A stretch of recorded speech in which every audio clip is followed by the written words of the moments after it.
2022 is over finally, and we're going to celebrate tonight with the 8BLK, our family, our audience. Welcome to the end of the year celebration show. We are about to kick it live. Get your drinks, get your celebratory outfits, whatever you have going on. We're about to mix it up.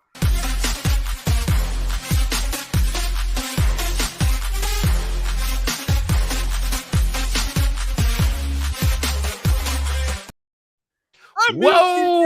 Yo! What's good? Let's go! I gotta hype it up. Feels like we should be like running into a game or something, you know. Oh, and that's the short version. We got a longer version coming. Yeah, there'll be a longer version coming. So we are changing things here at the 8BLK. A little bit of branding changes, consistency changes, content changes. Lots of stuff has been coming up, but that's not what this show is about tonight. Tonight is about celebrating the year that we're about to end.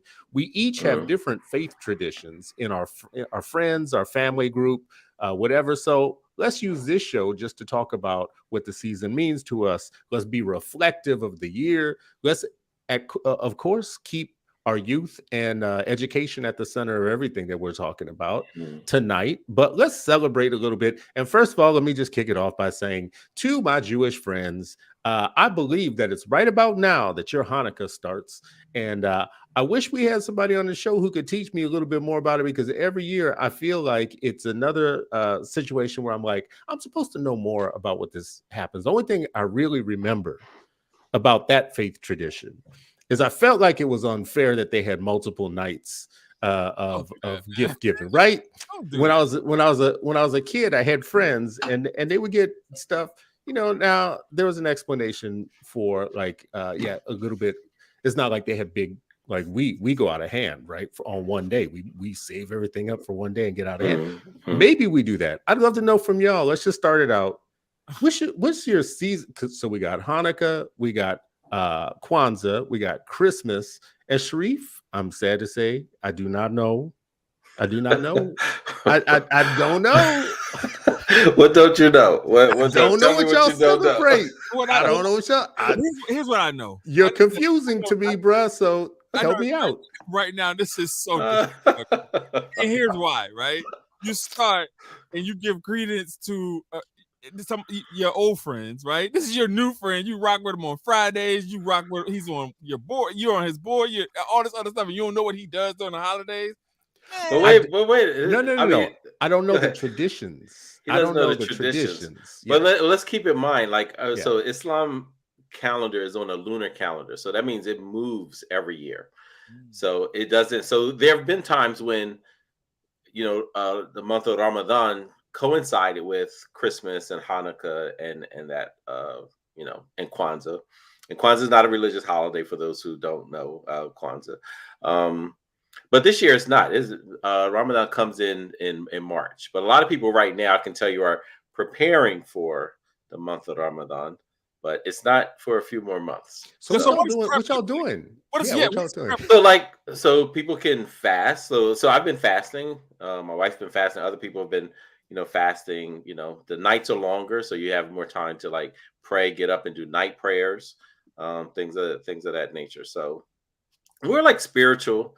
Still like I still feel like because it's winter and the calendar year changes, it's still like a time for reflection, rejuvenation, and all that. But it's not necessarily tied to the religion. All this under your neck, bro. Is that a neck tattoo? What's happening? Is that hair? What's going on? Yo, man, I'm woofing out, bro. I'm woofing out.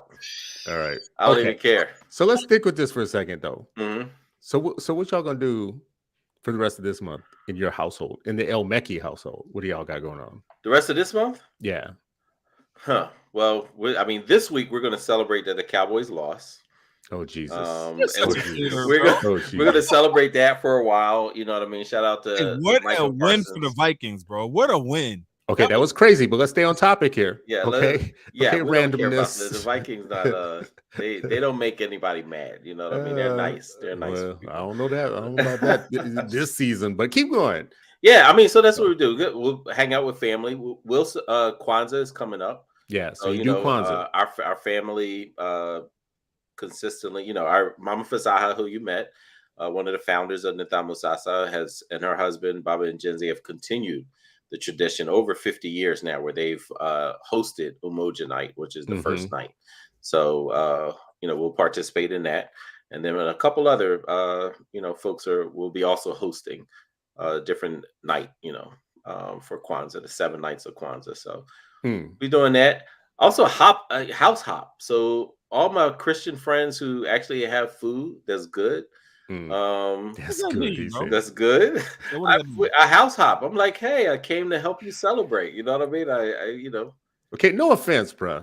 No offense. But I just want to say, so no drinking, no smoking, no gift giving, no trees, no gorging yourself, no gorging yourself on everything, and then lots of fasting and praying. Spiritual cleansing. Lord, I love Jesus. I just we love Jesus too. Just for the record, we love Jesus too. I love Jesus. We just celebrate him differently, We do, very much so. What about you, Ray? In your household, what's this month gonna look like for you and your family? So this month for me, the fam, man, they celebrate Christmas, so everybody will probably go to the grandmas or whatever.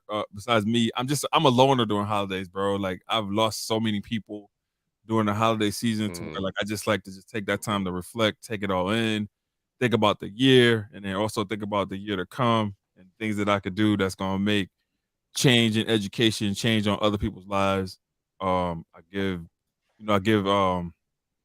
solace to my higher being for everything that I've been grateful enough to receive. And then just try to just see how I can just pass it forward. So, there's all these movies, like there used to be one with Arnold Schwarzenegger and Sinbad. God bless Sinbad. I think he's experiencing some health issues now. But this movie, Jingle All the Way, is these dads going on a mad scramble to get this one toy for the kid, right? And there's a lot of movie. What's that? What'd you say? Like a Christmas movie? It's like a Christmas movie, yeah. And they're battling it out because there's this one toy that everybody has to have that season, and they're so in demand. And if folks are old enough, going way back to, like, you can remember shortages of like Cabbage Patch dolls. And since then, it has gotten even worse. Like it's last year. I mean, there's literally fights. There's been fights, in stores over stuff. PlayStation 5. Oh, PlayStation. Yeah, well, PlayStation 5. Well, anyways, yes, there are all these. So there are these memes of fathers agonizing over like getting the thing this year. I imagine one of you doesn't relate to this, Sharif. This doesn't sound like your. It doesn't even sound like a good Christmas movie. I thought like Die Hard is the best Christmas movie. I don't even know. Like, I never even heard of this joint that you're talking about. The Passion of the Christ is a good Christmas movie, but what's wrong with you? Are you wild?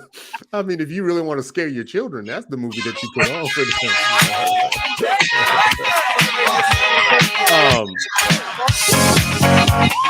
Okay, thank you, Random Ray. Anyways, so Ray, do you have is that part of your life right now for this month? Is that anything that you're having to contend with? What I did do that I don't normally do, right? Like, I'm not really a Christmas carol vibe kind of dude, but this year I went and found Motown, went and found like all the good Johns, and started rocking them early. So like right after Thanksgiving, started just rocking Christmas carol tunes and whatnot, right? It's been a vibe, man. Your house sounds terrible for the kids. Didn't you sing last year? Didn't you go out caroling last year? Absolutely, I did. Yeah, I remember now. You went caroling. That was frightful. What's that one song that says something delightful? All I could think of something frightful. It is frightful. Yeah, frightful. Exactly. Yeah, you know what? Listen, I love Christmas music. Been listening to a ton of it. The best one is the one with the deep voice. And just to be clear, so many of the Christmas songs are deeply problematic. The more I listen to them, like they're playing in my head on a loop, and the more you listen to them, you're like, "Well, damn, that was not a good song." I don't know what y'all was going through some things when you wrote that Christmas song. Some of them are weird and highly sexualized too. Just different stuff. Christmas songs? Yes, bruh. It's like yo, crazy. What radio station y'all be listening it's to? It's crazy. No, listen, it's old-fashioned Christmas songs have some issues. So more than one of them have some issues. I see in the comments we have people chiming in on some of the ones that are my favorite. Absolutely, Nat King Cole. You know what? I have not heard Ramsey Lewis's Christmas album. Michelle Johnson. She put that in the comments. There's this one song though. It's by Charles Brown. It's from I can't place the decade. It would have to be the 40s or the 50s. It's one of the bluesiest Christmas songs, and it played on loop every Christmas when I was growing up in New Orleans. And when I hear that song now, it's the one thing that can trigger and transport me mentally back to that time period. And in the spirit of sharing, I didn't have many good Christmases. I had some decent Christmases or good Christmases, which has become a thing where I overcompensate as a father and have done this for years. So if you ask all the way from my oldest down to my youngest what Christmas is like, I am. Bells will be ringing. So Ray knows this. Is this it? This is the one you're talking about? Yeah. How'd you know that? I don't want to play too much because I'm from the area, bro. But I don't want to play too much. They'll snatch this. That's not it though. Actually, wait a second. Sure? Play this again because this ain't it. I have no friend to wish me greeting. Once again, we'll be singing. Are you sure? Yeah, I'll pull it up. I'll find it. All right. But anyways, Mr. I'm from the area. No. But because this song, when he just transported me back, even listening. But that ain't it. Yeah, bottom line.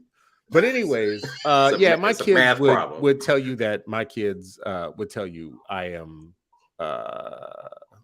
I'm Negro Santa every year. So can you clarify that, right? Because I think that's important. Well, there's a difference between white Santa and there's black Santa. So edify me. Yeah. What's kind of difference between black Jesus and white Jesus? Oh wow. Right? Okay. No, right. I mean, what are you? Two very different things. Right for confirmation. Hell no. Yeah, white Let's Jesus stick and with black Santa, Jesus are different things. Tell me. Let's stick to Santa. I mean, besides just dressing up differently. Well, Black Santa has a different story behind him because nobody got chimneys. Nobody believes a fat white man is coming to the hood to do things, right? Okay. So you had a black Santa. You had even a black mall Santa if you went to the black mall, and you had a different story sometimes. I know when I asked my parents about the traditional story or whatnot, I wasn't allowed to believe in no craziness. So anyways, that's the difference. That's partially the difference. Not to dominate though. Anyways, listen, for this show. Let me ask you this though, right? Because yes, you have sir. kids and you overcompensate, right? Yeah. So I'm sure. So first of all, did you teach your kids the tradition of Santa Claus? And if you did, at what age did you just say, "Hey, I'm Santa Claus"? So I never did that part. I'm still first of all, you didn't do what part? You never told them. They still. Well, the answer to the first question is yes. We had the traditional story of Santa Claus, and I did the whole kind of making it magical. I mean, literally staying up until 4 a.m.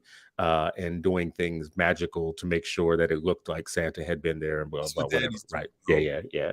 So and then having them wake me up 2-3 hours later and being like this, like with my coffee, as they're opening presents. Oh my God, Daddy, I got the Barbie, all that type of stuff, and I'm sitting there out of it, trying to be a good father. But you asked when did we give up on it? So I never really give up, but when did you kind of be real about it? So did they find out? When did some kid at school tell them? See, this is why you don't send your kids to public school, right? This is why you put your kids in Christian school. You put your kids in Christian school. Awesome.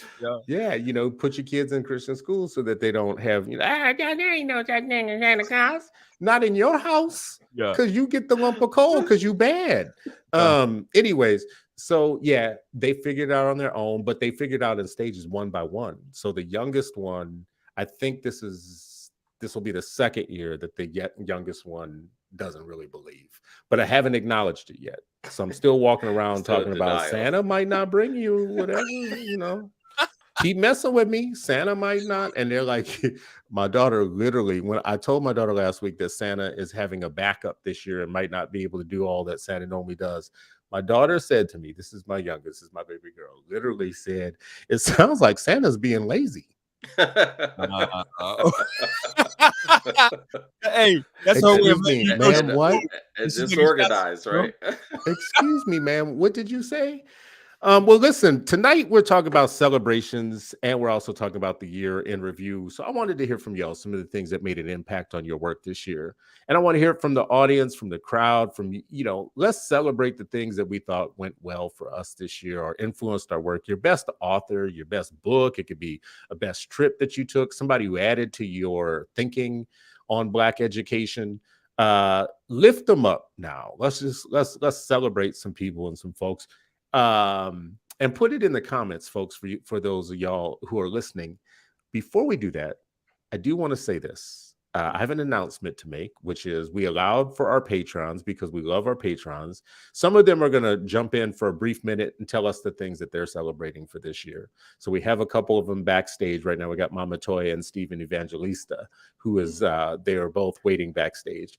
And we will bring them in to do a brief kind of, you know, tell us what they're celebrating this year, just so you know that. So there are benefits to being a Patreon. The other thing is we have a phone number now, and we have a book giveaway for Dr. Kamika Royals' book. This is a Christmas giveaway. We're going to give away 5 copies of her book. To win the book, this is what we set up as the way to win. The way to win is to call and leave a voicemail message on the 8 Black Hands official Negro education hotline. And leave us the real number this time. It's a real number, and leave us a message for a show idea, and you will be in the running for one of 5 books that we are going to give away. Here's the number. The number is 931-488-8898.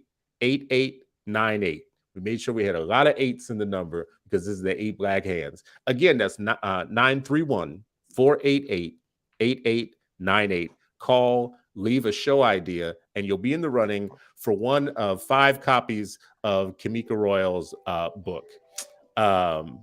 You got that number, and babe? somebody is calling already as we are talking right now. Somebody is already. Stop it, Raymond. If that's you calling, stop it. Just stop it. Just stop it. I'm trying to get that book. Just stop it. Look at it. See. This is what, ladies and gentlemen, the 4 Black Hands. Anyways, so now let's go on and just talk quickly. Let's start it off. What are y'all celebrating this year? Who are you giving props to? What has changed your work or influenced your work this year? Yeah, I mean, I'll jump in. I want to shout out the organizations that support Black men educators. Whether they're teachers, whether they're leaders, superintendents, whoever. Like, there's so many out there, and I remember back in 2014, I didn't see that many. There were probably a lot of cities that did not have anything formal, and I'm sure, as we do in communities, people were still getting together and working things out. But it's been a real joy to see across the country people building community, supporting each other, despite the fact being only 2% of public school teachers. So I just want to shout them out. Whether it's Urban Ed Academy, who got $2.5 million from Mackenzie Scott this past week to support their work, particularly with Man the Bay. You got Profound Gentlemen. You got Bond down in Maryland. He is Me up in the Boston area. NYC Men's Teach. You got Mikkel with Harrison Peters, who was our guest last week. There's so many. You got Bruz Empowered to Teach. It's just, you got The Block is Hot down in KC. There's just so many folks who are rallying together, supporting each other. And that's a beautiful thing, man. That's a beautiful thing.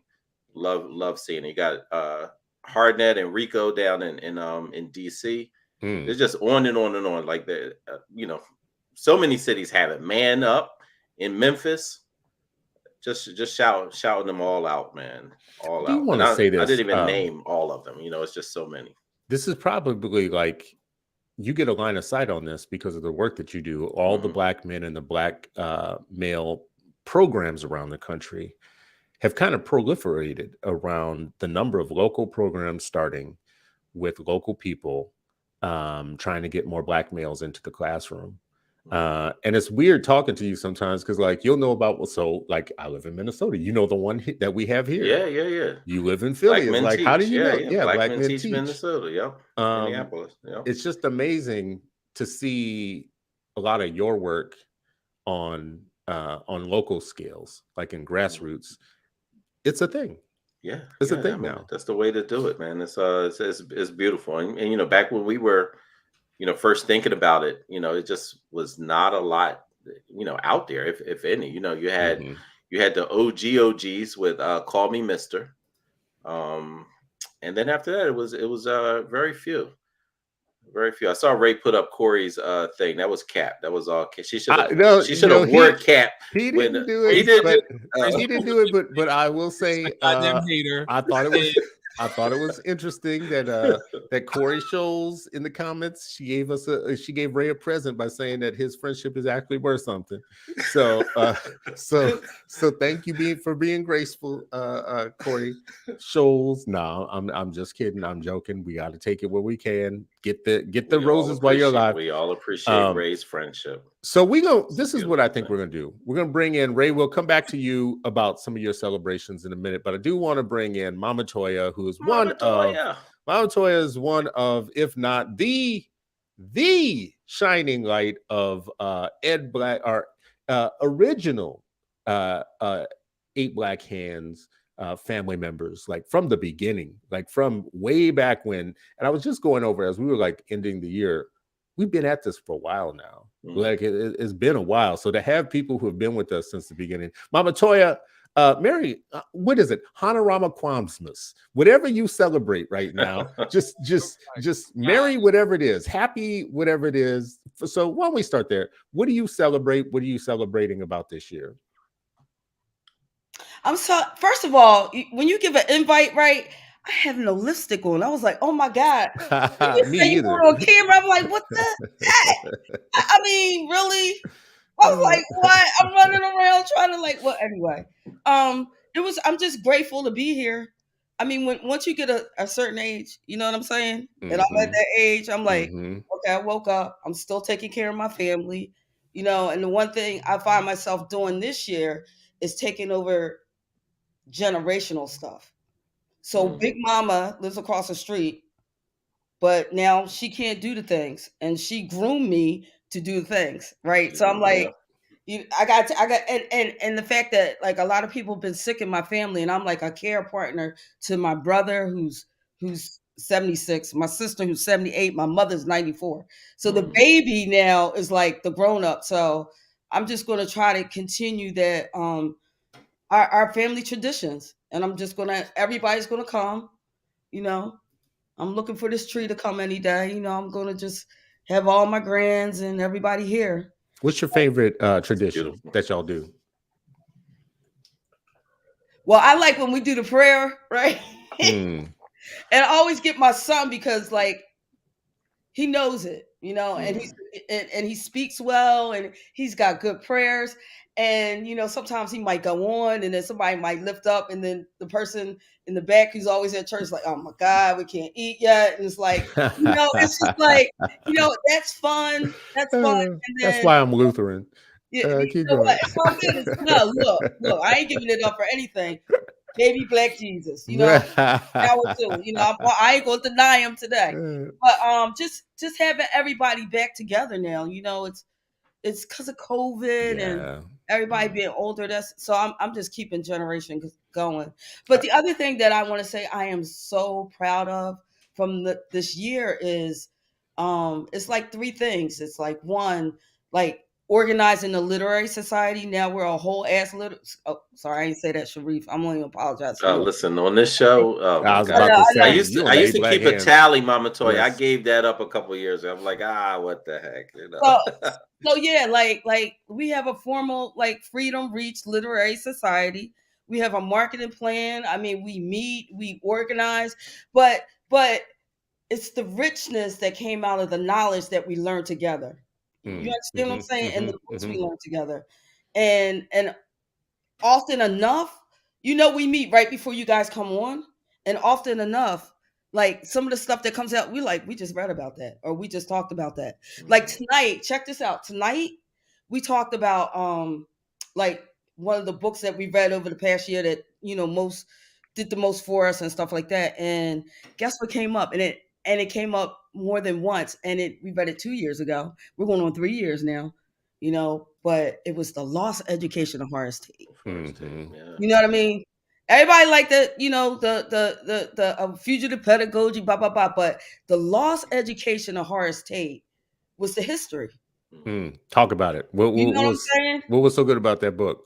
Oh my God, the way he rolled in the streets. I'm just saying. He would get up at night. He would go, get in his station wagon, pick up the guy at the funeral home, meet the guy at the farm, find out what was going on. It's just the way he rolled and how he knew how to navigate his community. And it was community. And they were it was just and everything. It's a blueprint. Okay, guys. If you read the book, it's a blueprint. You know what I mean? So that was one. The other thing was subversive acts. Right, exactly. The other thing was Nubia being a part of Dr. Carr's like his whole network, and Professor Hunter, and becoming a Nubian and being on his show and getting a rock with Dr. Carr. Like Sharif, I'm sending you stuff, right? No. We were talking, and it was like Dr. Carr and I was talking about the history of Philadelphia. We started talking about you, Sharif. We talked about how humble you are. We talked about you.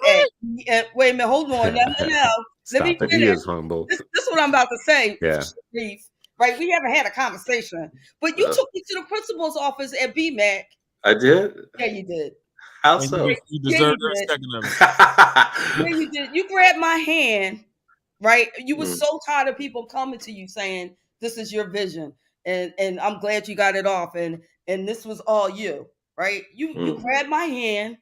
You took me over to the man through the window. And so you see that man right there? You see that man right there? I'm standing on his shoulders. Ba, ba, ba, ba, ba. And I was like, okay. I was like, so sorry. And I put it out there like, yup, Sharif is, and Dr. Carr and I just sat there and talked about like how, who you are, how humble you can be. All right. Well, there's enough of that for tonight. Yeah.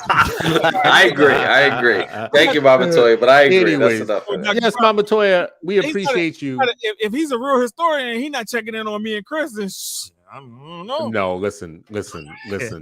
Sharif is one of the people that I know in this game that is the most solid and true and stands still like a light in a foggy night, right? He stays the same. I've known him now since 2014, 15, so many years. And unlike Raymond, Sharif actually remains the same, humble and strong in the work, and you can count on it. And this is the funny thing about Sharif. It's amazing because I think a lot about Christianity as a Christian and what we're showing the world. And what we should always be showing the world is patience and love and being loving. And what we want as a wrap on our religion is we want people to say, boy, those Christians, they sure do know how to love. They're solid. They just, no matter what you're going through, they're right there with you, blah, blah, blah, whatever. It's amazing to me that Sharif is like one of the most Christian people that I know when it comes to the Christian marketing of he's non-judgmental. He's in your corner. He is there for you. He is peaceful and about peace at all times. He is solid in these things. And that is exactly what Christians want their marketing to be. It's amazing that the most Christian person that I know is not a Christian, right? So. Well, I told that story before when in Africa, in Abyssinia, this king, Christian king, African, who saved many Muslims who were being persecuted. He drew a line in the sand and said the difference between our faith is as thin as this line. You know, so I'll send you the story one day. But yeah. And this is the other thing. Sharif says stuff like that, and then he really does send it to you right after. Like you get it in an email, like right after. You're like, well, damn. See, again, very Christian. Mama Toya, last words from you because we gotta I move went on to for the the night. classroom. I mean, I went into a school. That was the other thing. Yep. So I mean, that's been eye awakening. And I have a group of 6 kids that, you know, I do Harambe with them every morning, you know, before they go into algebra. So that's pretty cool. Why I can't do freedom school stuff. They just make you be happy in the morning, make you come in there early in the morning, be happy about it. So, Mama Toya, thank you so much. You have been also everything I just said about Sharif. You've been a shining light. You've always been there for us. You have been consistent with us. You have been nothing but positive and supportive. And you take on work for us and block and tackle for us in ways that just it's amazing. It's crazy, like how much energy you have to actually be supporting brothers who want to do something positive, who want to be doing something in the world, right?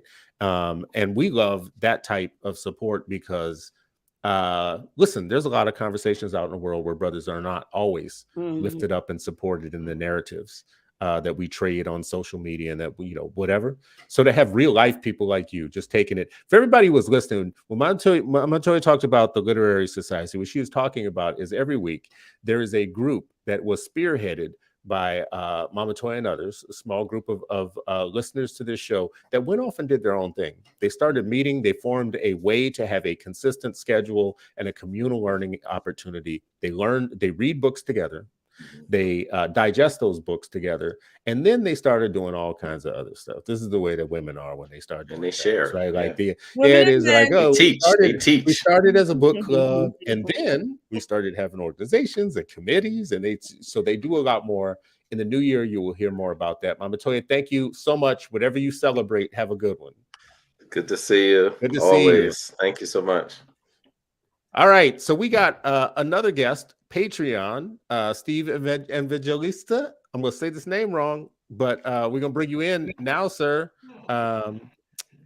Let's see where you at. Are you around? Looked like he was trying to come on. I'm trying to add him. Steve, what you doing, bruh? You got that Boost Mobile? You on that Boost Mobile? Don't do it. Don't do it. All right, there he is. Let's see. There he is. All right. What kind of internet? You must be in Philly. Oh my! You must be in Philly. You got that Philly internet. Steven, how you doing, man? Can you hear us? Having some bad internet connections here, so I'm not sure if you can hear me. Yeah, we can hear you. You're frozen, but we can hear you. Yeah, you were. There. Well, he is definitely in Philly. That is some Philly internet right there. If I ever seen it, that goes back to the days of Rocky before Philly.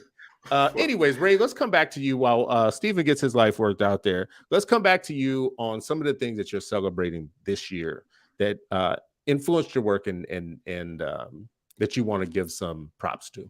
Yeah, bro. So first up for me is Charter School CMO of the Year, right?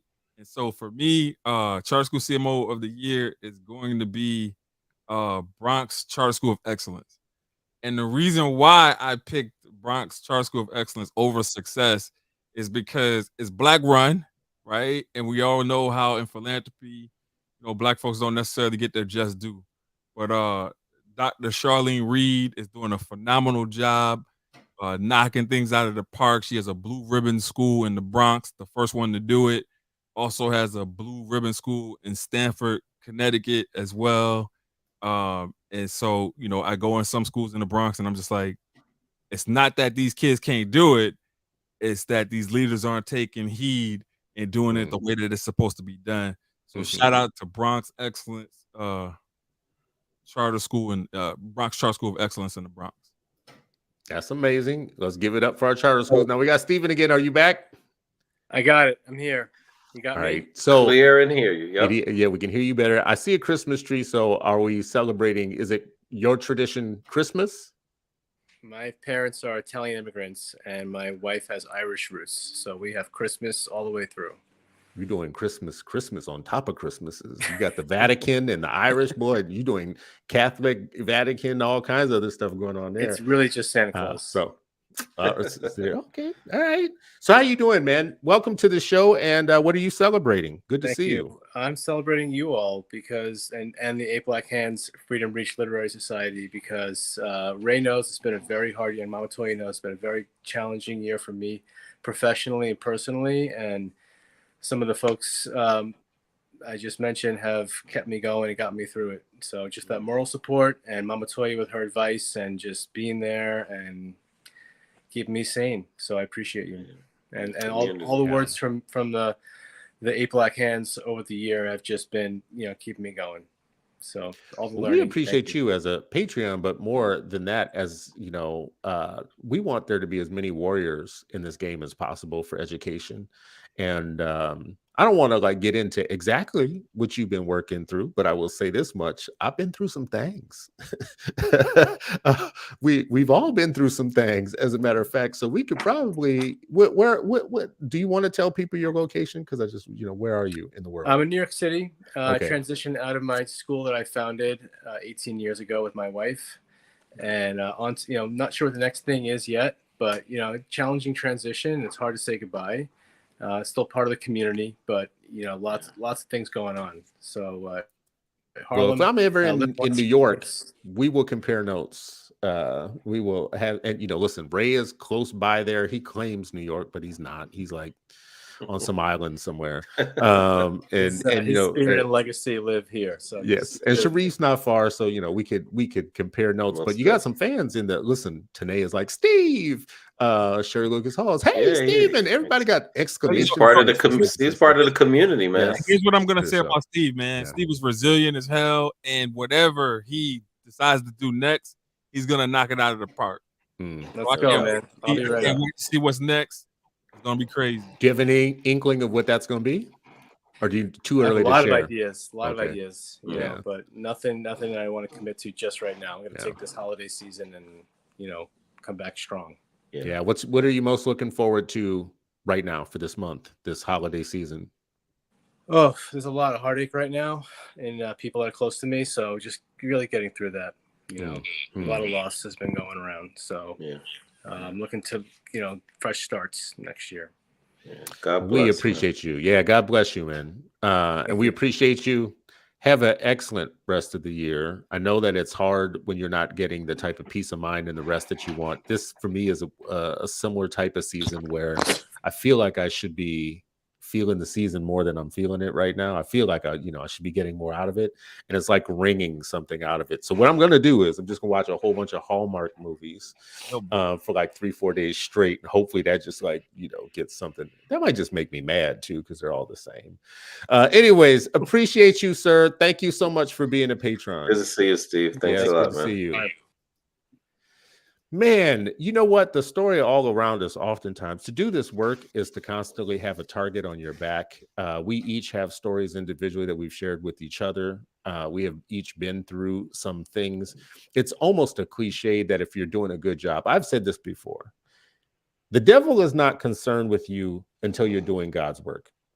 So the way to know that you're getting closer and closer to God's work is when the attacks come and when you start getting attacked. And that's a very Christian way of looking at the world, but it's really true. As long as you're not doing anything good for God or doing anything good in the world with God's touch on it, the devil has no concern for you. The devil wants you to drift, wants you to not be off track. And as long as you're off track, you're doing the devil's work and you're happy about it, right?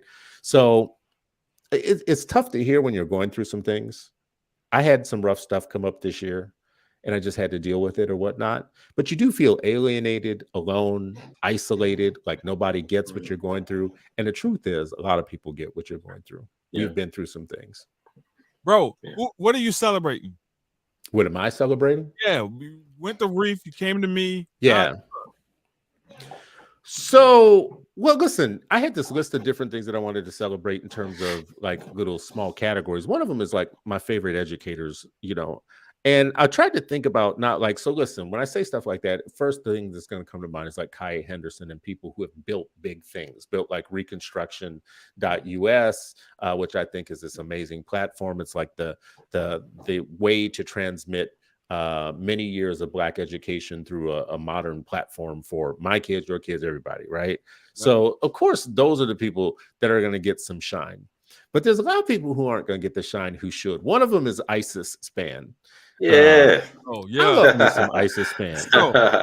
Isis Span has taken on her platform created by herself to make math fun for kids and to create rhythm and texture to the way that you learn math and a cultural way of understanding it. And she is just like indefatigable. I think that's the word, right? She is like, if you find her on, you can find her on Facebook, you can find her on Twitter. Isis Span is her name. The name of her let me see. You can find her at isisspan.com. So that's just Isis Span with 2 N's.com.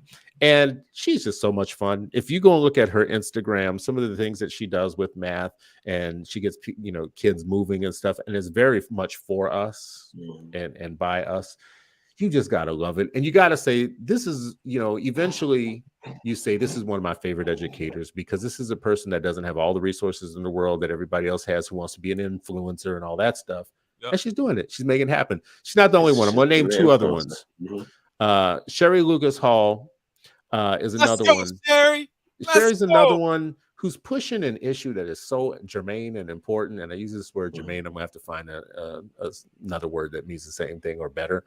But Sherry Lucas Hall actually was an educator who left the old way of being an educator and teaching and whatnot, got on some new science around reading, and actually, again, yeoman's work, pushing it just like I had done years ago and other people do. You get your issue and you get in your lane, and then you just keep moving and pushing. Doesn't matter if you have $10 or $1 million, you just do it, right? And she's pushing the science of reading, and there's not enough of us like Kwame in Oakland, who's also pushing science of reading. There's not enough of us in that lane. There's a whole bunch of other people dominating. So she's another one of my favorite. I'll mention one more. I'm just going to give one more favorite educator, and then we'll jump out of this category. Because, listen, there are some people on these platforms that don't get all the shine in the world, and I want to take this moment to do this for them. The other person is Shantae Barnes in librarian extraordinaire in Indianapolis. Shantae is one of the most kind of strong-minded, strong-willed educators who's about her business, who writes consistently, who stays online consistently, gets the message out there. She has a very clear voice, and she is raising 2 amazing twin boys in a Black household that is a librarian and a dad. Shout out to him. They are as a partnership raising 2 of the brightest twins that you have ever met. These young brothers that they are raising they came and saw us do a live show and wrote a review. Yes, they did. Yes, they did. Wrote a review of our show, right? So that's what I'm celebrating. People like that, because people like that help me get away from all my frustration about the incredible, phony, plastic, self-aggrandizing influencer types that are performative and are in this game that we're talking about right here, not really to move anything in terms of policy or change anything, but to look like they're doing it, right? And they're well dressed, and they got all the right kind of words and all the kind of, and they're plastic, and they're phony, and they're broken inside, and Jesus doesn't love them. So listen, I'm sorry, that last part, I don't know why. I don't know why I added that last part. Bro, I don't even know why I did that. That was messed up. Yeah, right. I always do that. We're gonna get somebody to give him a hug. That get on here and like they talk like they're all knowing, and then you do a quick Google search and find out what the results are in their classrooms and the grades that they teach. Man, you be like, damn, really? You got 18,000 followers following you to do what? Like, man, what? It's crazy. Well, those are in my category of favorite educators. Those are my celebration of folks. Let's push forward. And listen, folks, if you're listening to this right now, please share yours. Put them in the comments so that we can see them, maybe read them, and know who you are celebrating in this game, because we are still trying to get 8 million Black kids in education. That is really the whole point. So go ahead, Ray. I'm gonna go next. So we talked about CMOs, right? So I gave my shout out for the CMO. Also, in the charter world, there's single site charter schools, right? So for folks that don't know what single site charter schools are, those are standalone charter schools, commonly referred to as mom and pop charter school, right? And so my single site charter school leader of the year and school of the year is going to go to Forte Prep, and their school leader is Graham Brown. Forte Prep is a school in Queens. I would say high performing. I know some people throw that high performing around loosely. I don't, right? So when I say high performing, that means that that school is at least beating the state average in terms of kids being able to read. I think the state average in New York for ELA is like 42% and 47% for math. His schools are hovering around 60% proficient in both math and ELA. They just got approved by SUNY's board to go up to high school. So hey, and he's a brother, and he's Pahara in my cohort, and so he's out in these streets and he's doing this thing. I'm super proud of Graham, and I'm super proud of single site charter school leaders of color that are out getting it without any McKinsey money, without any philanthropy dollars, that is just out here making it work. I love that, and I just want to say, I love the part where you said without any McKinsey money, but I just want the whole world to know, McKinsey.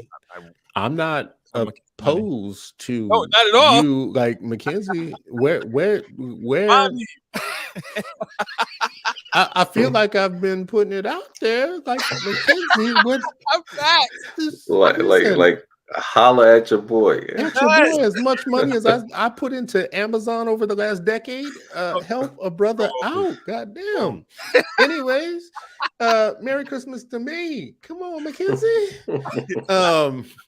Anyways, I love, Ray, that you keep it on something that I have not been as focused on, but need to. I have always cared about our schools and the numbers and the outcomes. And in the last year, I have had to refocus myself on a few other things that have become equally important. But for the last decade, it has been about numbers and schools and outcomes. And in the last 2 or 3 years, because of the pandemic, probably, but the focus on achievement has been belittled. Yeah, it has been dropping. So for you to highlight that is a big deal, and I appreciate it. There are some schools I've lost track of even how they are doing. After if you were to ask me, I know their pre-pandemic outcomes. I don't know their post. And you were keeping the torch on that when New York wasn't releasing their things. This year, Raymond was like, don't tell me nothing until you release the numbers. Of blah, blah, blah.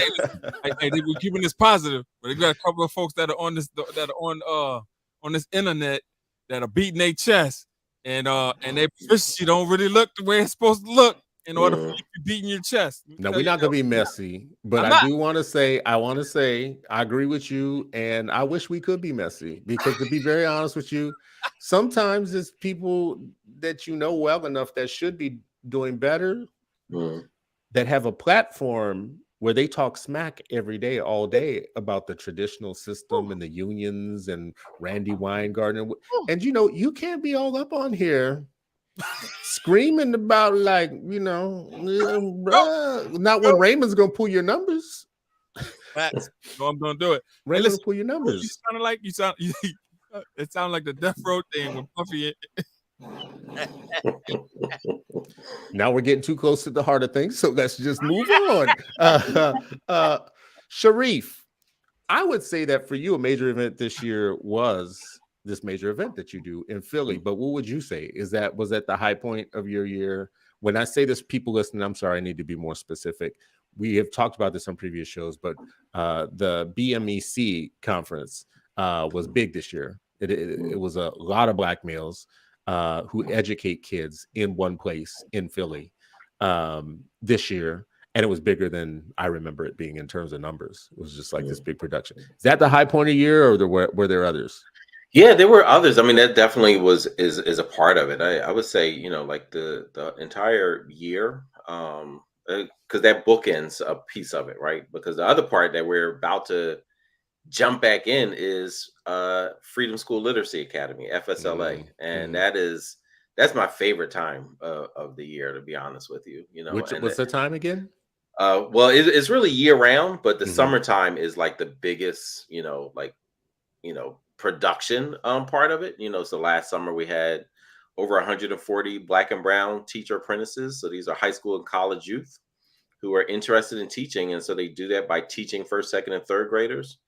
And man, to see them, just see the leadership, like see this 10th grader in high school saying like, you know what, I think I can give back to my community by lifting this next generation up, this first grader. And I'm going to help. I'm taking it on. I'm in 10th grade. I'm still like working through, I'm matriculating through high school. I'm going to college.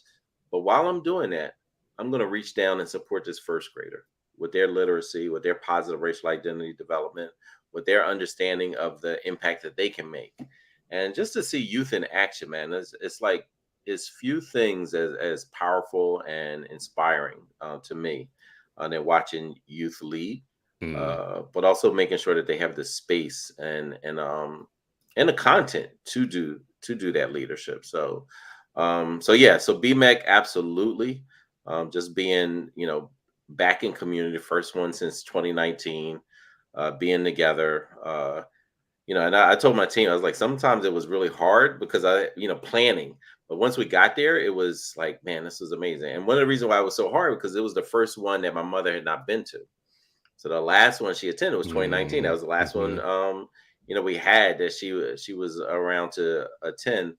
And so I was just like, man, this is going to be a really tough one. But being in community with you all and so many others, man, it was like, all right, I'm gonna be okay. Like I'm actually literally emotionally, spiritually going to be okay. And so that was one of those, get up, your homies got you, your squad got you, your community got you, man. It was really powerful, No, so yeah. Having met your mother and your father, it is so abundantly clear how you turned out the way that you turned out. And your mom was so supportive of the work that we do and of us that it was like, just again, it's the craziest thing. You and your parents are the most Christian people I know. It was funny on my timeline, and I hope I screenshot it, because out on Facebook you can't go back, the previous days, but it'll pop up. And I know I was multitasking, but it was something she had posted. She was like, "Tell Chris to keep on preaching," because she was listening to something, and she posted that, and I was like, oh my gosh, and I meant to screenshot it and send it to you the other day, and I'm like, I hope I at least screenshot it. She was there. She was a huge fan, man. Like, same with I was like, hey, you know what? I heard last week and this, and hey, what did y'all think about this and that? Like I think they, especially like how they grew up and, like what they made so many sacrifices for. What they want to see is like, people that are in their own way, in this context, in this time, continue to push things forward on behalf of children and communities. And I think that's what they see in y'all. I know that's what they see in y'all. And, that's what just gave them immense pride, man. What I see in them and what I see in us and what I see in the folks that we have the blessing to interact with because of this platform and this show, what I see in the literary society and the work, it's selfless work. It's being done out of grace. People are doing it not because there's a contract or that because there's a grant or because there's something to be won or gained other than a better future for our people and for our kids. When you get down to that pure level of activism, like activism is that smile on your dad's face when he talks to you and he's breaking down something really confidently, whatever, and he doesn't have to in that moment. There's no grant involved. There's no thing to be gained. He's not looking over his shoulder waiting for a picture to be taken. I've had brothers literally, I'm going to blast y'all folks on this stuff. I've had brothers I know literally will notice that the photographer at an event is circling around us, and they will change their stance in the way that they're talking to me, right, like mid-sentence. And you can see it in their face, and you're like, oh, hell, brother, I ain't here for the picture. Like, oh, you just go do your thing, man. Do your thing. There's so much of that behavior in this world that we are in right now that it makes the realistic interactions we have, like with folks at BMEC and other places, so much more important. Anyways, I mean, that's one of the most important qualities that we should ascribe to, is being genuine, right? Like being genuine, like that. I think that's one of the most important human qualities. And what you described is the exact opposite of that, right? Like, and so, how much of this work would you do if you weren't getting paid? Now, when I ask a question like this, people can instantly like get in my grill Well, Chris, you seem to get paid for what you're doing. I do. But here's the funny thing is I've been at this for 2 decades. I've been doing this work that we're doing right now for a few years. I've been doing this like for a couple of decades. I've been doing this since days of getting the lights turned off, and I was still doing it. I've been blogging since '99 about education. Didn't even know that there was anything like a future where there was going to be there was anything. I did this for years in obscurity just because I was mad enough. Just like sitting there. That Kermit the Frog meme just going nuts. You know what I mean? And when I say that I was the OB or the original blogger, I am like, listen. I was an OB. Yo, I was blogging in '99, bro, on front page, Microsoft front page. So what would you do if you wasn't getting paid? Would you do this work? Anyways, what else y'all got on your list to celebrate for tonight? Well, I want to celebrate my former students, and that spans like some years. This yesterday, Dr. Donnell Waters, who actually presented at BMAC, was one of my 8th grade students. He's accepted to Pahara, man. He's like in the Pahara network. Yeah. Dr. Donnell Waters, man. And he's he's obviously from West Philly. He's down in Texas. And so I'm looking at the list and I'm like, oh my God. Like Donnell Waters. That's gotta be a first, bro. That has to be a first. That has to be that has to be the first person. You have to be the first person in Pahara whose student is in a cohort as well.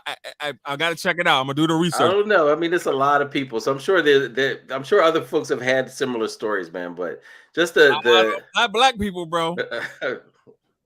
maybe think about it. Yeah, but I just felt so good, and it just put me on this journey of like when he was a 8th grader. I also had the honor and pleasure of teaching his sister as well later. Wow. And just seeing the community. And then I'm online the other day.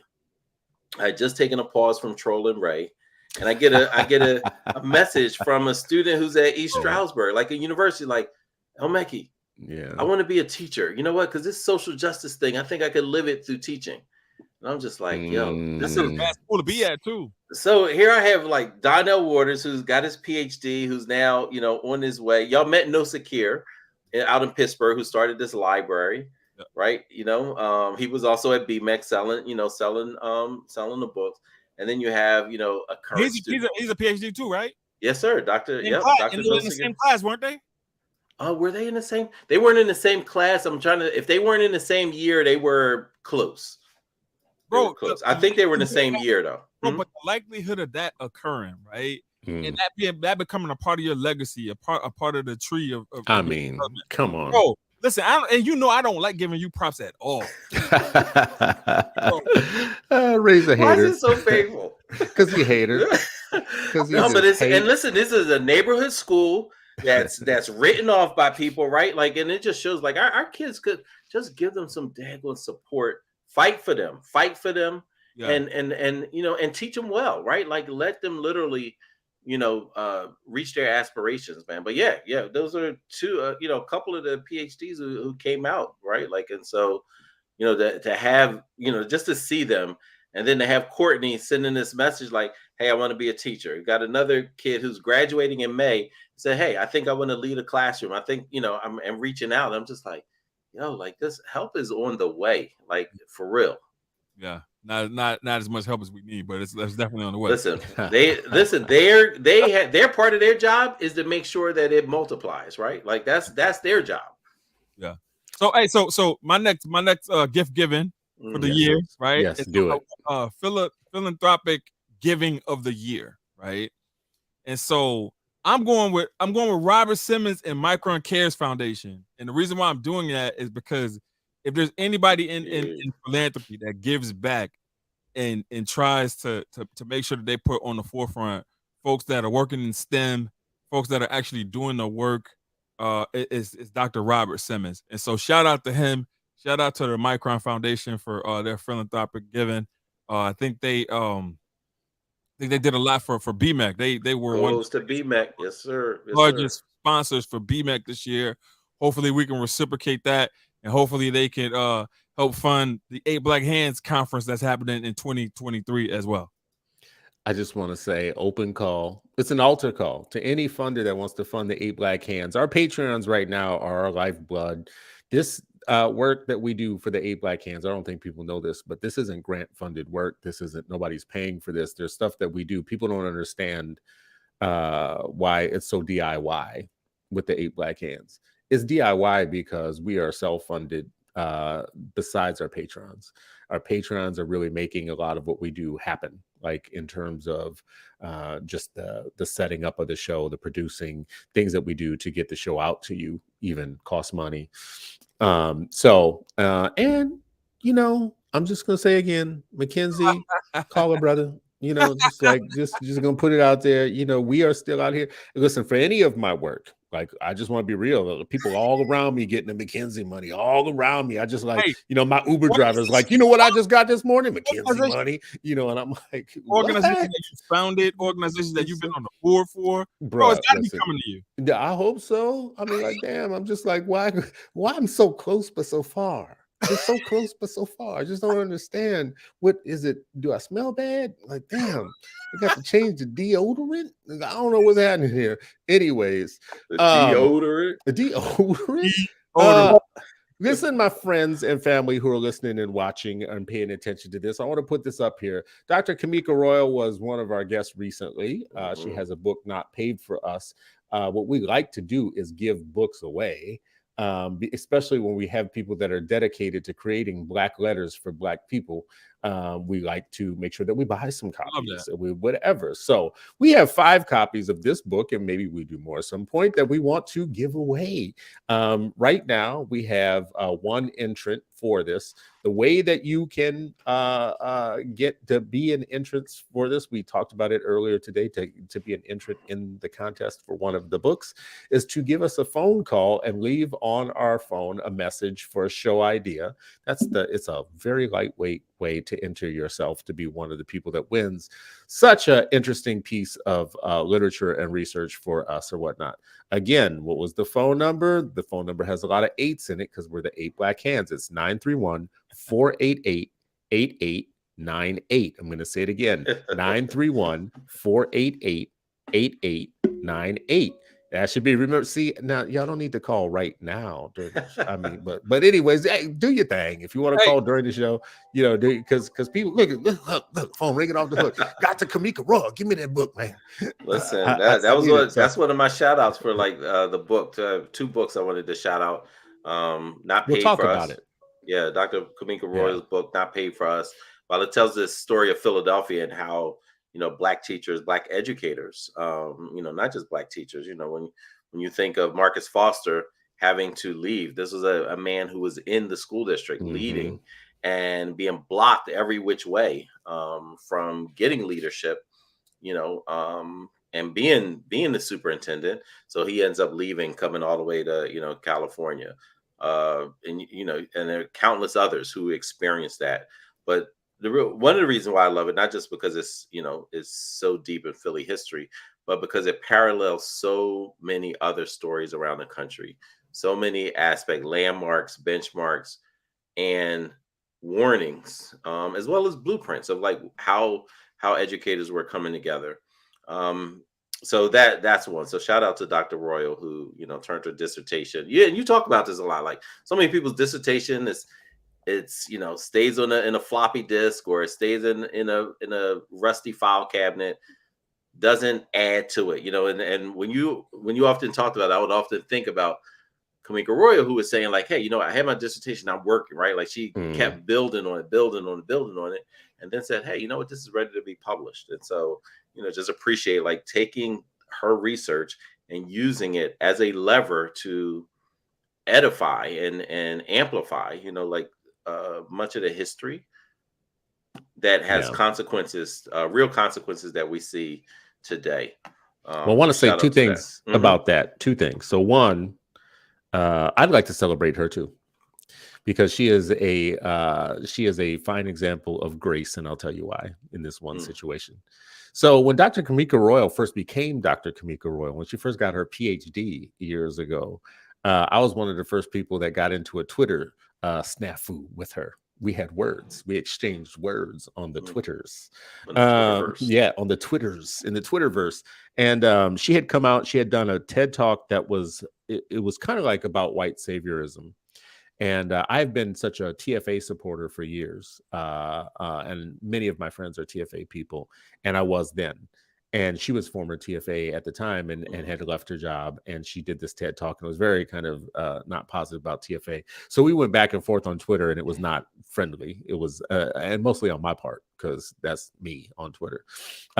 See, you're the most Christian person I know. I didn't say I was the most Christian person. I'm the most cautionary tale for why Christianity is important. Because there are souls like mine that need to be saved. So anyways, when I saw her at your event this year, I had completely forgotten that there's so much time has passed and whatnot. I hadn't forgotten that we had words, but I said to her, are you going to unblock me on Twitter now? Because I have been blocked by her on Twitter for years. And she was like, you said some really mean things about me back then or whatnot. But yes, I will unblock you and blah, blah, blah. And we took a picture together and we talked. And we had a fabulous conversation, and it was not personal. There was nothing on her end. It was just all grace. 100%. I looked at her and I was like, this is how graceful Black women can be. It just like, there was just something about just whatever. And it was just the thing. It was just because they can be fierce and graceful at the same time, right? Like that's a beautiful, like, and loving and whatever. I'm so glad that you shared that story because you weren't here on the week that she was here. Oh, that's right. That's right. Yeah, I was gone. I'm so glad that you shared that story, bro. Yeah. Yeah. And I was mad that I couldn't make it when she came on the show. But in getting her on to come on to the show or whatnot, it was complete. And she unblocked me. And, now we're on Twitter. I've had this experience this year with more than one person. I've had a change of heart on some of my politics and things. And this has come up again. Let me give a shout out to Jamoke Hinton, too. On this particular, it follows suit with this, and I want to celebrate her because she deserves all the celebration in the world. Jamoke Hinton is in our literary society as a stock member. She's also a weekly member of this family and is here with us all the time. She is the most kind of like she is down for her people. And specifically her brothers. And I'm not going to name names, but I'm just going to tell a similar story with Jamoke. I brought a group of people together in a city, and we all were sitting together. And we brought in several Black principals from the city that we were in because they had formed a Black male educator group, and they were educating kids together. And they came in and did a panel. And after the panel, some of the sisters in the room said something like to the effect of, oh, they couldn't have brought no females with them, or they couldn't bring any women with them, or blah, blah, blah, whatever. Now, the whole point is that they were Black male educators who were forming a fellowship with each other to support each other. And Jamoke was the only one in the room who was like, I love my brothers. I'm glad that they came and that they're here, and I support them, whatever. That was so Oakland. In that moment, that was so Oakland, because some of the other people in that room were on some other city stuff that were not Oakland. But in that moment, I said to myself, this is what I miss. One, it's what I miss about my Oakland people, for one. But it's also something that I just miss in general, those people who got you. They just got you no matter what, because they feel like it's part of their cultural ethic to have you and have your back. And those type of sisters are indispensable in this work because you're going to fall at some point. You're gonna fall at some point, and to know you got people like that who are just like, they just got you. I'm family. I'm with you. Period. It's what helps steel your spine and focus your gaze, right? Like it's those kind of people, man. And you can't do this work without them, especially when that other world is coming at you. Oh, I mean, the quivers are full. You're gonna feel those piercings, and you got people who are just like, we're here. We got you. We got you. I've given out 3 awards, man. I got 2 more awards to give out. All right, do them. Let's do this, and we're gonna wrap up for the night. First of all, fam, people listening and watching, we love y'all. We're gonna wrap on the rest of our celebrations here. If you have any, put them in the comments, and I will read them out. But then we're gonna wrap for the year, and we're gonna tell you how much we love you and appreciate you, and then we're gonna be out. So Raymond, what do you got, man? Yeah, so top parent support and advocacy group. I'm going to go with Memphis Lift. It was hard, but I'm going with Memphis Lift. And the reason being is because CEO of I don't even think she calls herself the CEO. She calls herself the executive director only because she's humble as hell in terms of how she approaches this work. She's lost so much. She's lost her mother, her brother, grandkid. Listen, this woman is just amazing. And Sarah Carpenter deserves all the flowers in the Mama world Sarah. that she does for how she shows up. She is 100% authentically herself at every moment. Sure is. 24/7. She will tell you, if you, hey, this is who I am. Talking right? about being genuine. Talking about being genuine. Yeah, she's not putting on no show for nobody. She shows up as who she is. And listen, I love that woman, man. I know we all love her in our own individual ways and collectively as the hands. We do. Who would you say was in the running? Or do you want to say who was? No, I would say okay, MPU is in the run. MPU is definitely in the running, man. They're doing some dope shit. And I wish, wishing out loud is that I wish they could collaborate and do even more things on a greater, larger scale in terms of parent impact. Right? It's hard, bro. This grant-funded world to get you. Yeah. This grant-funded work makes folks not want to work together. I will also give Carrie her due, because Carrie and I we didn't have a great year this year in terms of our own connection with each other. And recently, just like I do sometimes, especially during times of Jubilee, during times of seasons passing, whatever, I call people and reach out and say, listen, we have not had the best of times right now. We need to talk. And we did. And we came out the other end. We did an interview together and things are good. And it was fire. Yeah, well, I appreciate that. Everything I do is fire, bro. Like, oh my god, yeah, like I'm amazing. Hey, but listen, she got some folks besides her being dope. She got some folks that's working with her that's dope as hell too. Like Miss Maritza Gertie is she puts family. Philly stand up. Yo, she puts it on, man. Sit down, but she's awesome. She represents for the Latino diaspora, man. She puts it on. So shout out Maritza. I would put in the running for that Lakeisha Wright in Oakland in the Oakland Reach. She moves different than everybody else moves in this game. And I think part of that justify that point that she moves differently is she thinks about concrete, not just activism of yelling and screaming and putting t-shirts on people and that type of stuff, but she thinks in terms of actual living programs that the community needs, a lot like the Black Panthers did.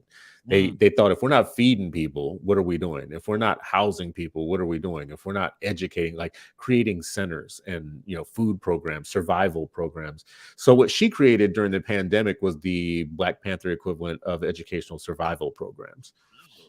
Things like, we're not just going to be out here talking, but we're going to be doing stuff for families. So I'll put her in the running too. Yeah. All right. So Sharif, anybody you want to wrap with or anything you want to celebrate from this year as we wrap out the year? Well, I mean, I would just add, I had a whole lot more celebration, but I know we're no, go ahead, do some. Well, two of the things I would say is one, because we won't see each other and won't be part of the community, is one, Habar Ghani, happy Umoja Night, for the launch and start of Kwanzaa, and Watch Night, Watch Night, where folks were literally praying for, for freedom, and not only did they fight, they also prayed, right, for freedom. So Watch Night is a absolutely important part of our history and what that what people were waiting for and what they were expecting. But Watch Night is rooted in African American religious traditions as well. So just wanted to shout that out because as even gathering back then was illegal, and yet they continued to to do that, and their faith when the sky was the absolute darkest is absolutely incredible and gives us much to learn from. So wanted to shout out both of those, both Umoja Night as well as, Watch Night. What does Umoja mean? Unity. Unity, the unification of our people. Yeah. And I'm not going to do this. I'm going to do this because I'm going to test, like what I'm about to say could start a whole different show, especially with Raymond.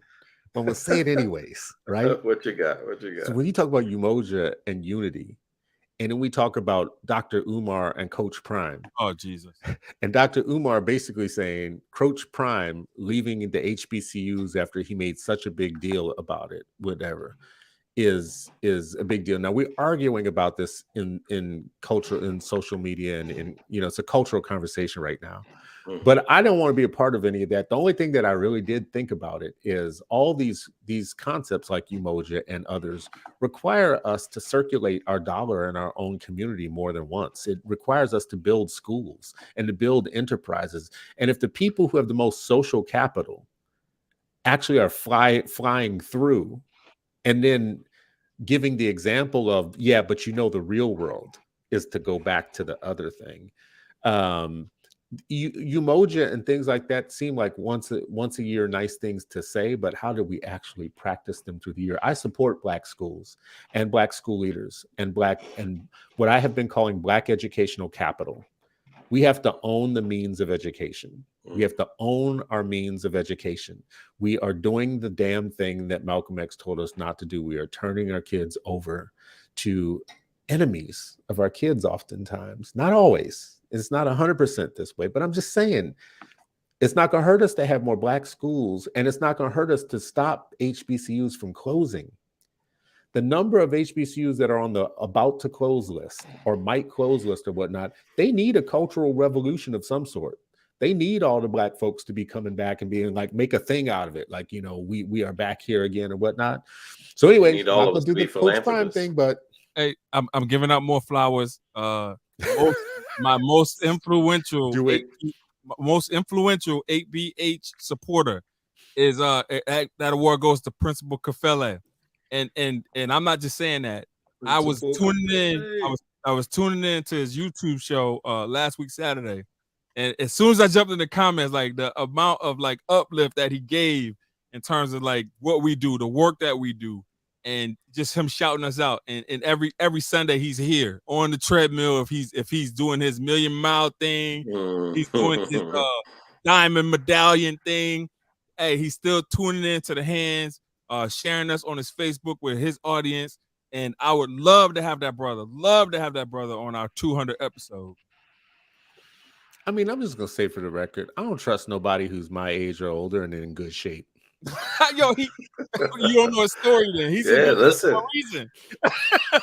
I say this about also Howard reminds Fuller, us. You know? Yeah, what you say? You say that about Fuller too. I say about Fuller, and you know what? When I was at your thing in Philly and saw David Hardy, me and David Hardy go back on Twitter all the time. I don't see him in person all the time. He in good shape, and he older than I am. How old is David Hardy? Yeah, I don't know. Like he 70. Us that he's old. Though. Yeah, he's probably around there. Yeah, he's like 70 or something. In good shape, thin as hell, and in good shape, got good skin. I don't trust people like that. There's something that ask her about the skin regimen. Like, what's happening here? So, I don't want to ask. There's something wrong. Jesus, don't do that. Time passes and things happen, and you know. So you mentioned Jesus. This is what I was gonna say about your Coach Prime. And what's that dude? Umar. Yeah. So what I was gonna say about that is Deion, when he first came to Jackson State, he was like, you know, it was a message from God. God sent him here, right? And then also, you know, he said, you know, God took him from, you know, Jackson State and brought him to Colorado, right? And like his God got to come and bring. That's the difference. See, this is the point we made earlier in the show. That's the difference between Black Jesus and white Jesus. Hey, but I will tell you what my God did. Black Jesus would tell you to go to the HBCUs. White Jesus tell you to go to Colorado. God was in New Orleans, Louisiana, in the Superdome, in North Carolina Central, kicked their ass. That's what my God did yesterday. Well, okay, God's in all places, I guess. Yes, he is.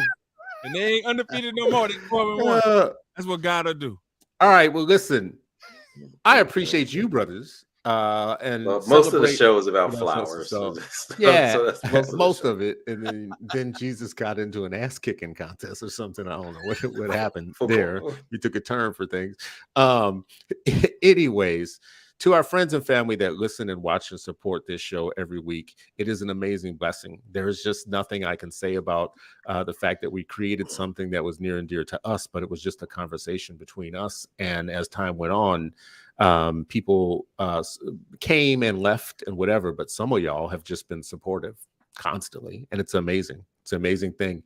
This is the time of the season to lift those things up, not just with us and not with me doing it for you, but for you to leave here and do it with your friends and your family, because we've just been through a battering couple of years here. And there's some frayed relationships. There's relationships I don't have anymore that I'm not going to have.